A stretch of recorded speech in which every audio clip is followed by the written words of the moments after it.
చేయొచ్చుగా. నీకు అలా అర్థమైందా? నేను ఇయ్యమంది కారు మీద రిపేర్ చేయడానికి. నేను ఎవరిని?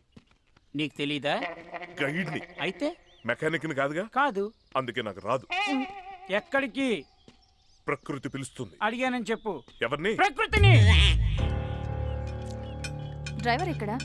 వాడు డ్రైవింగ్ చేసేప్పుడు తప్ప ఎప్పుడు బండి దగ్గర ఉండడు.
మాలో ఒక్కడిగా ఉంటూ మా వాళ్ళని చంపుతావరా? నీ కొట్టూరుకుంటావేంట్రా, చంపేయకుండా వీడిని. ఎవరిష్టం వచ్చినట్టు వాళ్ళు చంపుకుంటూ పోతే చూస్తూ ఊరుకోవడానికి కాదు నేను ఇక్కడుంది. చెప్పు, ఎందుకు చంపాలనుకుంటున్నావు వీళ్ళందరినీ? నిన్నే అడిగేది, ఎందుకు చంపాలనుకుంటున్నావు? ఇంతకు ముందు వాళ్ళని ఎందుకు చంపావు? అలా మాటలతో అడిగితే వాడు చెప్పడు. వీడిని కంట్రోల్ రిషి, ఇది పోలీస్ స్టేషన్ కాదు, మీరు పోలీసులు కాదు ఇష్టం వచ్చినట్టు కొట్టడానికి. చూసావుగా వాళ్ళ ఫ్రెండ్స్ని చంపినందుకు వాళ్ళెంత కోపంగా ఉన్నారో. అసలు ఇదంతా ఎందుకు చేస్తున్నావో చెప్తే శిక్షతో తప్పించుకోవచ్చు, లేదంటే వాళ్ళ నుంచి ప్రాణాలతో తప్పించుకోలేవు. చెప్పు. లేదు, నేను ఎవరిని చంపలేదు. రెడ్ హ్యాండెడ్ గా దొరికి చంపలేదంటావరా? ఆగక్షయ్, నువ్వెవ్వరినీ చంపలేదా? లేదు, కానీ వీళ్ళిద్దరిని చంపాలనుకున్నా. వాళ్ళని ఎందుకు చంపాలనుకున్నావు? ఎందుకంటే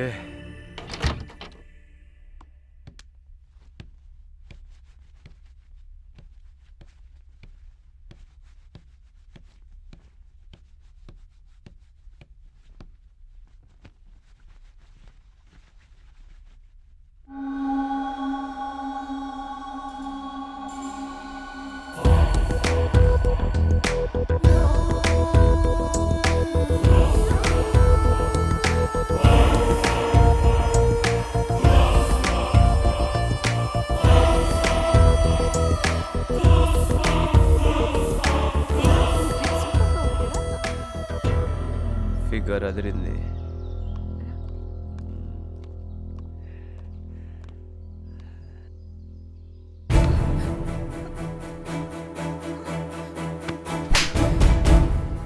నమ్మి ఇంట్లో ఉండమన్నందుకు ఇలాంటి పని చేస్తావా?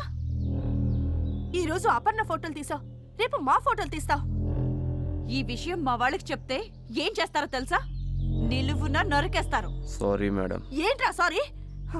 ఇంకోసారి ఇలాంటి పిచ్చి వేషాలు వేసావో చంపేస్తాం.